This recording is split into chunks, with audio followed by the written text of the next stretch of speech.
Hey guys, Deathdealer here, welcome back to another episode on the AutoCraft server.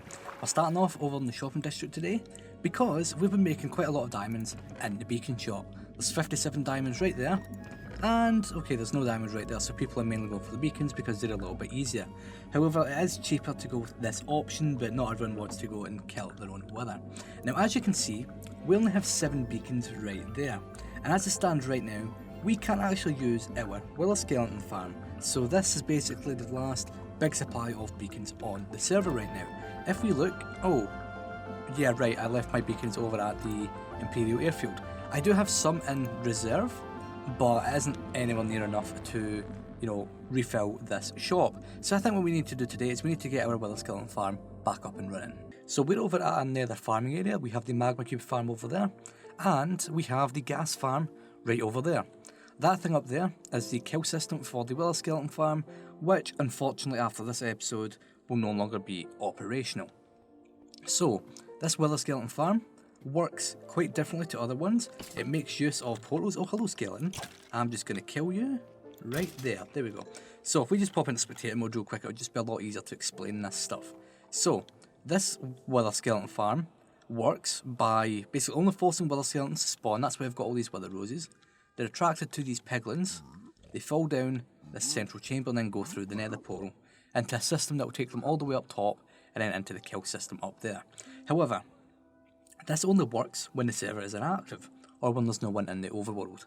However, with a server like this, that's not always possible, and since we've been getting a lot more active as of late, most of the time there's always at least one other person online, it means this farm isn't currently operational. I can only use it when this farm or when the server's inactive, so that normally happens for the first half an hour after the server restarts.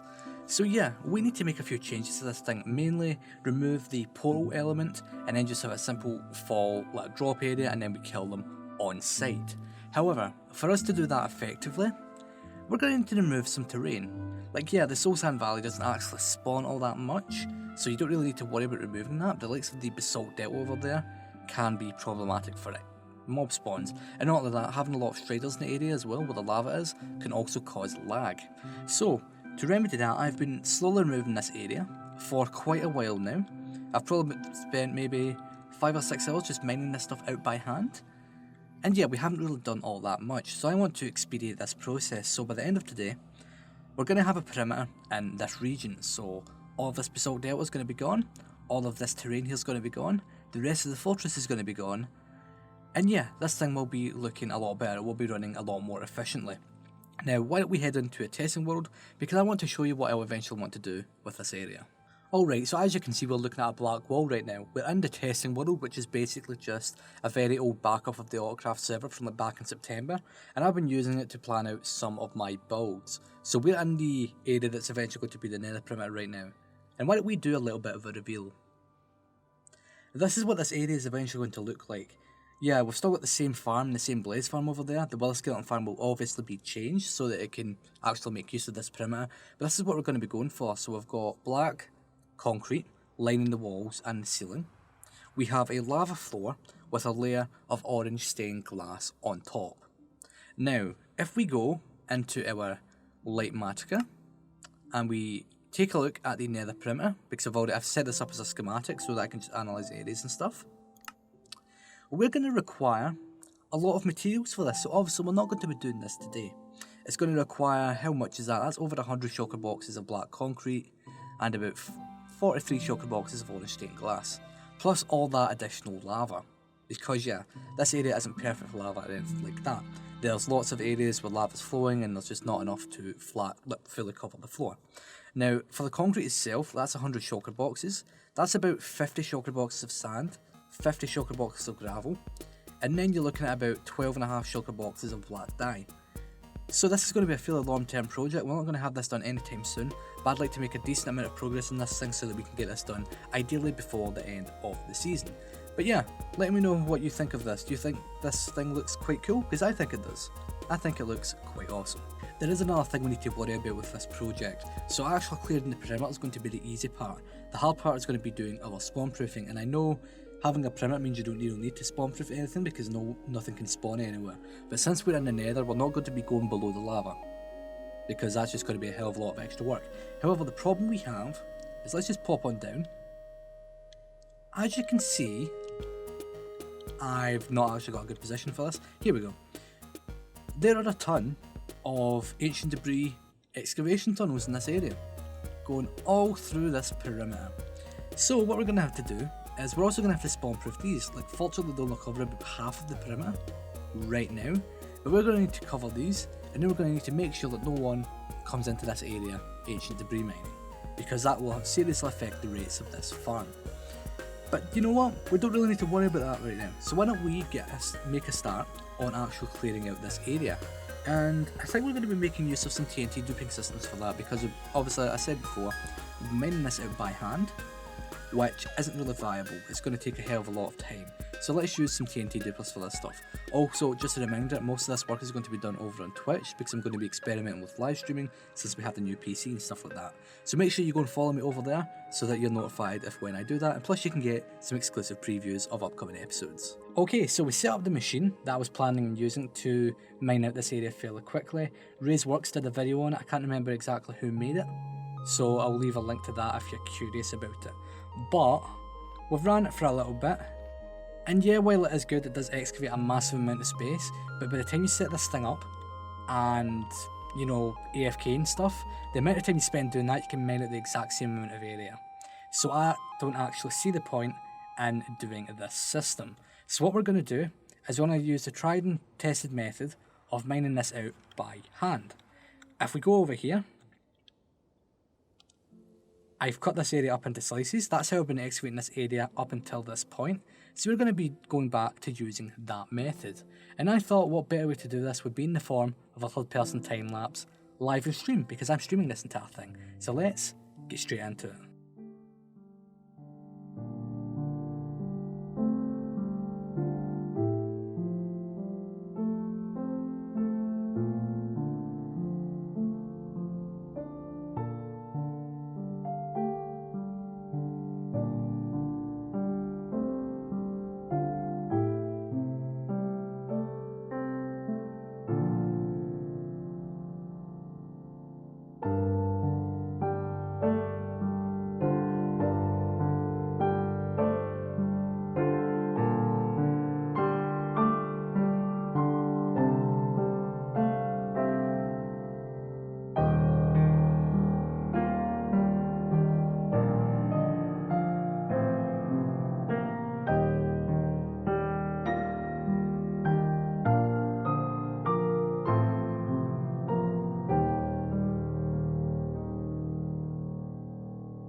Alright, so after working in this area for 14 hours, yeah, that's right, that time lapse you just watched was 14 hours of footage of us working in this world. Oh, there's my antivirus, let's get rid of that.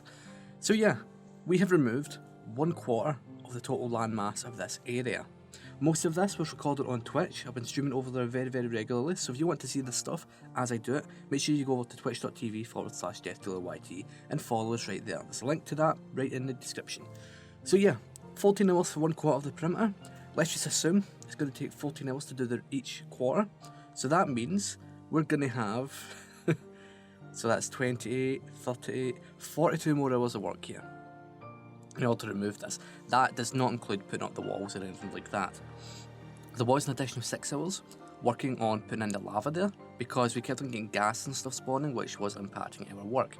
So yeah, not bad for 14 hours of work. It would have been much faster if we set up a TNT duping system for this, but we've got farms in the area that I didn't want to destroy. So, next steps is I'm going to work on the perimeter itself anymore today, because I'm recording this on the day of release, and yeah, let's just say I want to get this thing done. So next steps is we need to get this, what do you call it, Wither Skeleton Farm primed for use in the perimeter itself. So what we need to do is we need to remove the terrain here, just so we've got a little bit of space to work. So we'll take it back to about here, get rid of these nether brick pillars. We're going to bring this down, and then we're going to set up a kill chamber. So after spending a considerable amount of time working on the Wither Skeleton Farm, we now have it back to the point where we can sit and AFK this thing and get tons of Wither Skeleton skulls. So why don't we take a closer look at this thing. As you can see, there's a lot of redstone down here, because yeah, let's just say I didn't plan this ahead, so I had to do a few strange different things. So we blocked off the exit to the, the old system that take you all the way up above bedrock, and the wither skeletons fall straight down here. Now when I initially built this, I built it one block too low, but I didn't realise until I finished this, so I put in a source of lava, and that broke their fall a little bit. But yeah, the wither skeletons gather right here, and then we can kill them, and all the items will go into these hoppers. There's a super fast unloading system that takes all the items out of those hoppers there, and then they're spat out into this item stream here. The items gather in these cobwebs, because if you have a clump of items as opposed to individual items, it causes less lag, because the way the game handles that is that basically handles it like a single item, even though it can have multiple stacks there. So it's more lag friendly that way. We have an activation for this redstone circuit right here. We need to set it up so that we can activate it from up here, because I don't want to be constantly going down there, because that's kind of annoying. But yeah, we've got a pulse extender thing that decays over time, pushing the items down into here, where they're then shot across here. There's a tripwire right there, which activates this, shoots them over this way. In fact, why don't I kill some of these guys? Okay, so let's swipe it a little bit. Lots of items right there, so it's only 2 swipes to kill them. But yeah, this is good for XP and stuff. So the items get spattered right here. It takes them quite a moment to actually fall through this, because items are slow and stuff like that, but they're going to make their way all the way up to the surface of the lava. I was going to have all this storage stuff down here, but I kind of ran out of space, because yeah, bedrock is right there. It's a shame we didn't get like a super tall fortress for this. But there you go, items are shot over this way, up, they go up this circuit, and they bounce up like so, every so often, but at the surface here, they come across, over that way, down here, and then into the item filters right here. We then loop in case there's that many items, like swords and stuff like that, so they're constantly in the world for 5 minutes until they despawn. Most of the time the items are picked up anyways, it's just swords and stuff that have problems. But yeah, I don't know exactly how long I've used this for. I've got most of this stuff set up and I was doing testing and stuff like that. But yeah, we don't lose any items or anything like that. We've got so much stuff down here already. So yeah, I am quite happy with that. One thing I should mention, we've went with the exact same setup as we did up top.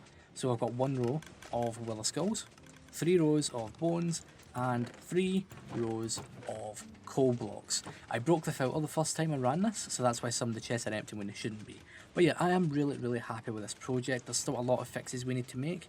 Like, I know for a fact right now this isn't optimal, because we're still within range of, say, the, what do you call it, the basalt depth over there, and hostile mobs can spawn all over the place. But once this area is finished, this thing is going to be working fantastically. And I almost forgot, we're eventually, oh, that's not what I meant to do. These hoppers right here, we need to remove the wall at the back there, but we're eventually going to have rails here, because we're going to be making use of wolves for this thing, or foxes, whatever one I can use to kill these guys and get all the stuff. Because yeah, I'm going to be able to fully AFK this, but if we're using wolves, the actual rates will be cut by like 75%, which is fine, but it means that I can AFK completely without, having any player input, so I don't need to be constantly swiping or anything like that. So we're going to have a system like that in place, although I doubt I'll be using it. Also, one thing I should also mention, this system was inspired by the system AutoCraft used for their wither skeleton farm. So I'll leave a link to the video for that, because it is really good. I've made a few modifications myself, but if you're building a wither skeleton farm yourself, you should really check it out. Alright, so I've been doing some AFK tests at this thing. I haven't been doing it for long periods of time. I don't actually know exactly how long I've been doing it for. But yeah, so we pulled in 3 stacks of skulls from the old kill area, and then the rest of it right here is from this thing. So what I'm going to do is I'm going to AFK this thing as much as I can. One of our things is firing off, okay. That's weird. I'm going to AFK this thing as much as I can, and I'm going to try and get at least a double chest and a half. That means I'll be able to make a full shulker box of beacons, and well yeah, it also means we'll be able to restock our shops. Speaking of shops, we've made a sale at the villager thing, Villager++. Let's go and check that out. Alright, so let's take a look at this job we need to do. So we should have it in here, and it's a villager transport job. Okay, so that's the example. So we are getting 2 villagers for Alex, and we're delivering them to Top Tower. Requesting 1 Savannah villager and 1 Snowy Tundra villager. Delivered to the basement of Top Tower. Okay, basement. Top Tower doesn't have a basement. I'm assuming that's a reference to the lobby area right here. Because yeah, I don't know if there's a basement in this thing. So what I'll do is I'll go and get those 2 different villager types and I'll deliver them here, because let's just say that's going to take a little bit of time. And I'm basically going to have to go and find the villagers, or not the villagers, the villages in those biomes, and then cart these guys all the way back over here. And that's going to take a little bit of time, so let me go and do that and we can call this job done. Alright, there we go, we have the villagers we needed. The Savannah guy was actually fairly easy to get because Clumsy lives in the Savannah biome, so I yoinked one of his villagers and, you know, gave them some food so that they can do some breeding stuff. And this guy took a little bit of time, but we finally found him. So yeah, I've basically encased them in some glass. I haven't named them or anything like that, but it should be fairly easy for you guys, the gaggle, to handle. So yeah, thank you for doing business. We should do it again sometime. Alright, so we're now over at the Wither Rose farm we bought a really long time ago, because we're going to need to make use of this farm fairly soon for the Nether hub. Because, you know, black dye and all that stuff. Is it the black dye? I don't even know if we need it for the Nether hub, but I'm going to need it for projects. So yeah, I'd like to get this thing back up and running. I don't even know when it broke, but I do know that when I first built it, it did have a lot of problems with things breaking. In particular, the drop shaft right here for the Enderman. So yeah, we need to try and get this thing sorted. I don't know what's wrong with this design, but hopefully there's a new one out there that will work more reliably. Oh, and is the chicken here still alive? Yes, he is. Oh, cool. Okay, so I believe I've fixed this farm. It required some modifications, as you can see. But even with the fix for the current version, it is still temperamental. The Wither is meant to be targeting that chicken right there when there's no Enderman in the chamber. But for some reason, it doesn't seem to be doing so, which is very, very odd. So yeah, I basically need to keep an eye on this, make sure nothing breaks. I waterlogged all this stuff because it kept on blowing up the storage system. And I'm probably going to need to AFK in a spot probably high above where the Wither can't get me. But yeah, we have this thing back up and running, and hopefully this thing doesn't break again before I use all these Wither Roses for my upcoming project. Alright, so I've been giving it some thought on the base project we're planning on doing. Do I have a bed? Yes I do, because nighttime is almost here. And basically, the conclusion I've came to is in order to do this project, we're going to need to collect an insane amount of resources. Like, all the projects we've done in the server so far, they don't compare to what we're about to do here. So basically what we're going to be doing is, rather than collecting these resources in each episode that we're going to be working here, because that would be quite tedious and would get boring very quickly, I'll probably be doing it in the form of live streams. Now, as you know, I've recently got back to the whole live streaming thing in the past week. I did a stream test.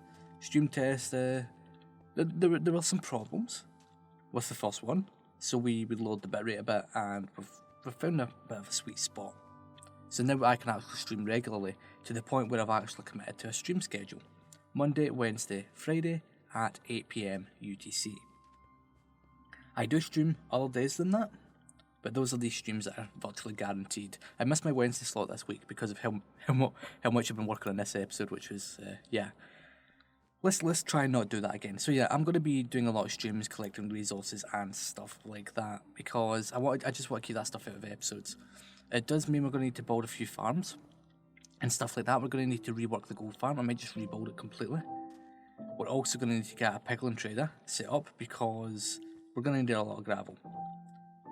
For the actual perimeter project we're working on today, that's going to require 50 shulker boxes of gravel. And I'm probably going to want to gather at least another 50 for this project right here. And the same for sand. Sand is a little bit easier since you just find a desert and go mining for it. But yeah, so that's that. And then the dye. Hence why we did the Wither Rose farm today. Because black dye is quite useful for these types of projects. So yeah, we're going to be, working in this area quite a bit then. With the streams themselves, since we're going to be doing the resource collection there, it means that once I get enough supply, I can start building things up here in rapid succession, which is quite nice. Another thing I need to mention, there's a fox out here. I might do something with him. He's swum like a good 100 blocks since I saw him last, because he was over there last time. But yeah, basically we need to get this island lit up and finished. We need to take it down to sea level. because out here is a bit of a death trap. As I've noticed, a few people came over here when it's night time, and you know, I don't want this area, this lovely area getting blown up, so we need to do that, get that area all finished. In order to actually do this project, we're going to need to make a massive storage room. Because I really don't want, let's just sleep real quick, I really don't want to be running back and forward to my old area. So what we'll do is we'll just set up a bit of a chest wall, maybe below this island, and that will hold all the resources we need for this project. And yeah, I'm really looking forward to this thing. It should be quite nice. Also, with the perimeter stuff we did today, that was 14 hours of time-lapse footage compressed down into 1 minute, which, let's just say, I'm not entirely happy with that amount of time commitment for 1 minute of time, but it looked really satisfying. I hope you guys thought it was satisfying as well. But yeah, and next time we're not going to be working on this, we're not going to be working on the perimeter, we're going to be working on a guardian farm for splashes, because we're going to need it to make the nether hub, and we're going to be placing it right below her ship. I'll probably be designing that on a live stream, so make sure you go on over to twitch.tv/DeathDealerYT and follow me there. In fact, do it right now, there's a link in the description. And then we can do all this stuff together on stream. I'd like to thank you all for watching this episode of AutoCraft so far. Make sure you go and watch everyone else on the server. On the left hand screen right now, there are 2 videos, one that YouTube wants you to watch and one that I think you should watch. Make sure you go and watch them, and remember to leave a like, subscribe, and hopefully you will enjoy the videos.